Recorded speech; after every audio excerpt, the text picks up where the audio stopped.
नमस्कार दोस्तों, लाइक करें हमारे वीडियो को। चलिए देखते हैं आज का वीडियो। आज हम बात करेंगे कोरोना के अलावा और क्या बात हो सकती है। लेकिन दुनिया को कोरोना की पड़ी हुई है, हमें कर्जे बख्शवाने की पड़ी हुई है। और हम दुनिया को ट्रैक सूट पहन के अपील कर रहे हैं जी कि हमारे कर्जे माफ़ कर दें। और दुनिया भी देख रही है कि हम अपनी बात करने में कितने संजीदा है। तो यकीनन वैसा ही रिस्पॉन्स आएगा। लेकिन दुनिया के किसी और वजीर आज़म, सदर या उसकी तरफ से, हालांकि हमसे ज़्यादा डेट ट्रैप्ड कंट्री हैं जी, ब्राज़ील, अर्जेंटाइन वगैरह अगर आप देख लें, वहाँ की अफरात ज़र हमसे कहीं ज़्यादा है। लेकिन उनके सरबराहान हुकूमत या सरबराहान मुमलकत की तरफ से ऐसी कोई अपील नहीं आई, या कम अज़ कम मेरी नज़र से नहीं गुजरी, अगर आप मुझे कहने की इजाज़त दें तो। दूसरा जो है, कोरोना के बायस वर्ल्ड बैंक ने दुनिया भर की मईशतों की शरह नमू डाउनग्रेड की है, उनके बारे में अपनी पेश गोई प्रडिक्शन, और पाकिस्तान की जो है उन्होंने मनफी में कर दी है। ये एक इसका क्या मतलब है मुस्तकबिल में, ये भी हम बात करेंगे। तो आप लोगों की इजाज़त से पहले इकॉनमी डिस्कस कर लेते। जी बिल्कुल करें जी, इकराम अल हक साहब, अस्सलाम वालेकुम।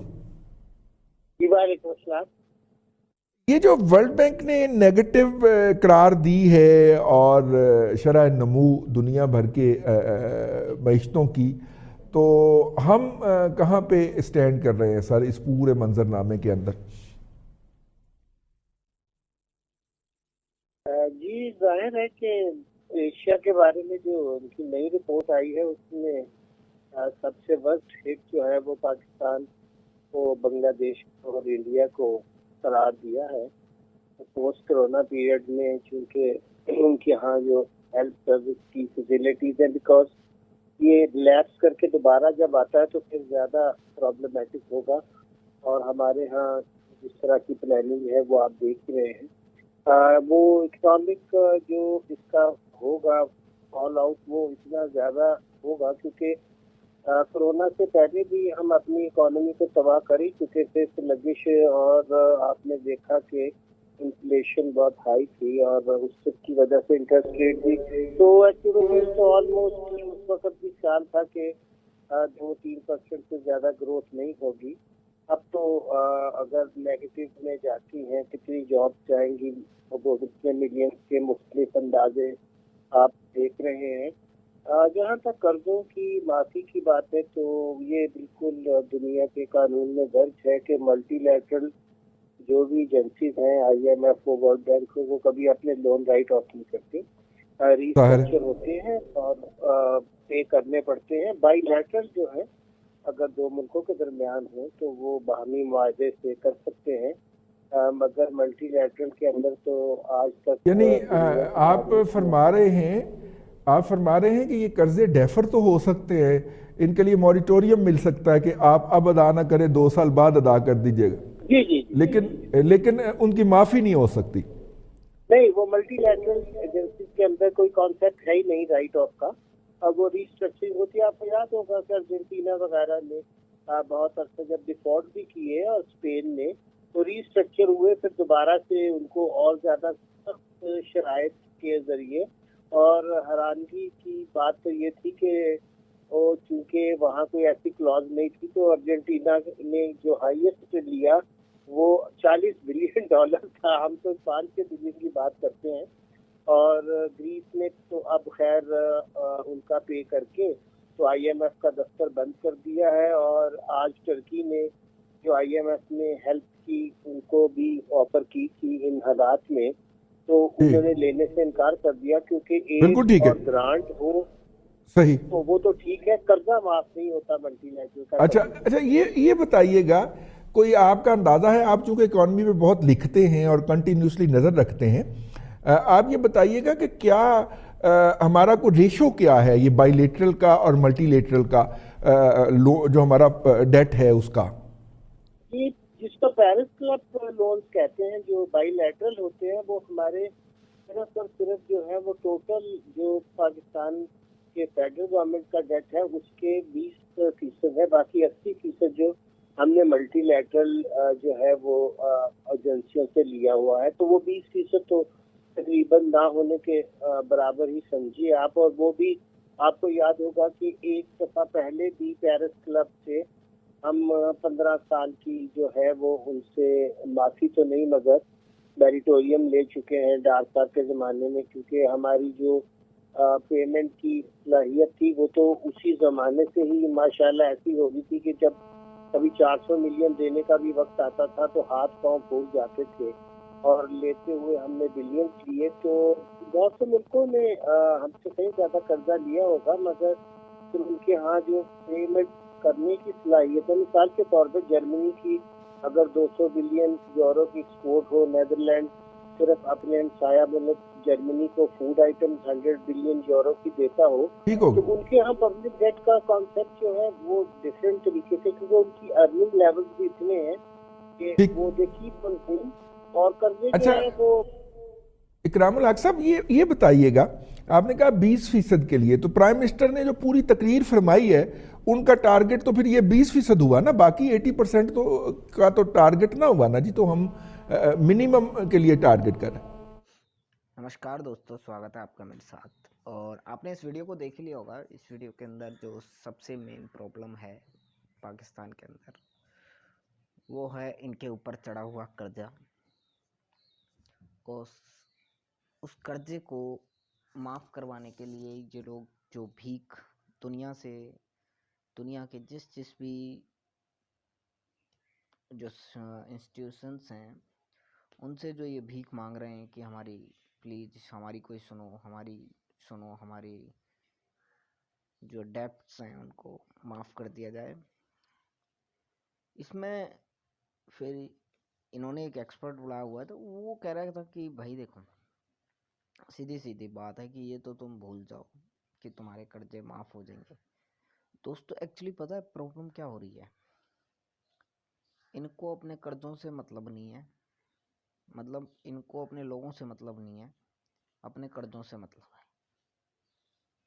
हुआ क्या है कि इनको पता है कि ये एक मौका है इनके पास अपने कर्जे माफ़ करवाने का।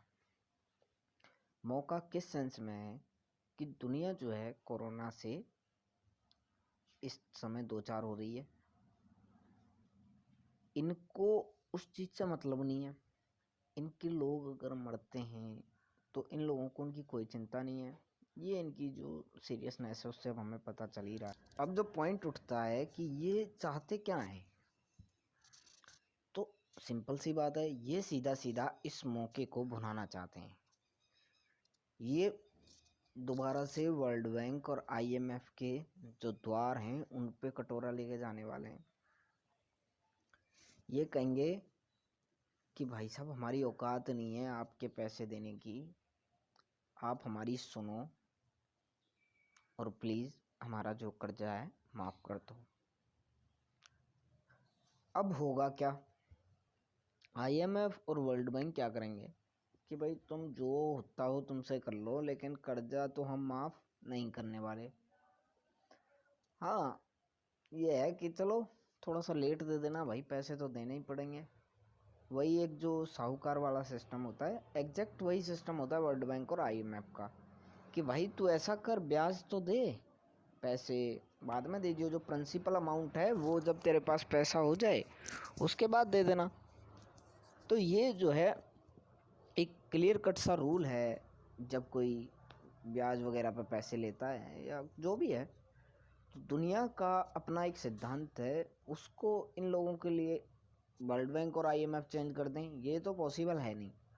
अब दोस्तों सबसे बड़ी प्रॉब्लम ये आ गई है इनके सामने कि जो वर्ल्ड बैंक और आईएमएफ की एक नई जो प्रोजेक्शंस आई हैं जीडीपी को लेके, उसमें जो इनकी इकोनॉमी है उसको का जो ग्रोथ रेट है वो नेगेटिव बता दिया गया है। नेगेटिव का मतलब आप ऐसे समझिए कि जो इनकी कमाई होगी और जो खर्चा होगा, तो खर्चा ज़्यादा होगा कमाई कम होगी, मतलब ग्रोथ रेट नीचे चली जाएगी। और इस कंडीशन में अगर ये पहुंचते हैं तो भाई इनकी हालात जो हैं वो ग्रीस जैसे हो जाएंगे। ग्रीस में तो फिर भी तो ये था कि पोटेंशियल था तो वो लोग निकल गए। इनके पास तो है ही कुछ नहीं जिससे ये निकल सकें। तो सबसे बड़ी प्रॉब्लम अब ये यहाँ पे फेस करेंगे, और उस प्रॉब्लम का सामना ये मुझे नहीं लगता है कि कर पाएंगे, क्योंकि इनके लीडर्स और इनके लोग दोनों ही, ना तो कभी इनके लोग, एक्चुअली पता क्या है, इनके लोग अपने लीडर्स से डरते हैं। वो कभी भी अपने लीडर्स को ये नहीं, मतलब ऊंची आवाज़ में बात नहीं कर सकते। जैसे हमारे यहाँ लीडर्स अगर आएगा तो हम तो, हमारे जो सीनियर लोग होते हैं गांव वगैरह के अंदर या शहर वगैरह के अंदर, तो वो लोग जो हैं सीधा सुना देते हैं उनको कि भाई किया क्या है आप लोगों ने, ये बताओ, ये नहीं किया तो फिर यहाँ आए क्यों हो, अगर ये करोगे तो ठीक है, नहीं तो चलो निकलो यहाँ से, कोई ज़रूरत नहीं है। ये चीज़ वहाँ पे नहीं है। वहाँ पे मेन प्रॉब्लम ही ये है कि वहाँ ये लोग ये काम कर ही नहीं सकते, क्योंकि ये लोग डरते हैं, और इसी डर का फ़ायदा वहाँ पे लीडर्स उठा रहे हैं। वहाँ की जो पब्लिक है वो लीडर से डरती है, और यही वजह है कि वो जो लीडर्स हैं ना, तो फिर वो लीडर ही ऐसे आते हैं, ईमानदार लीडर नहीं आते हैं, और फिर अपना ये भटकते रहते हैं। और उसके बाद अगर देश को चलाने वाले लोग ईमानदार नहीं हैं तो देश ईमानदारी से चलेगा कैसे। अब इनकी मुश्किल यही हो गई है कि अब ये करें तो क्या करें, क्योंकि ग्रोथ रेट जो है इनकी फ्यूचर में वो नेगेटिव जाएगी, और नेगेटिव के केस में ना तो ये हथियार खरीद पाएंगे, ना ये अपने लोगों को खाना दे पाएंगे, और फिर इनका होगा क्या, ये तो भाई परमात्मा ही डिसाइड करेगा। और अब इनके साथ क्या होने वाला है ये फ्यूचर में देखते हैं। आप जुड़े रहिए हमारे साथ, मैं ऐसी ही जो इंटरेस्टिंग न्यूज़ हैं आपके लिए लाता रहूँगा। और दोस्तों, अगर आपने अभी तक चैनल को सब्सक्राइब नहीं किया है तो प्लीज़ कर दीजिए, कि और जो एक साइड में बेल आइकन दबे मिलेगा उसको भी दबा दीजिए। और तब तक के लिए धन्यवाद, मिलते हैं अगली वीडियो में। Thank you very much.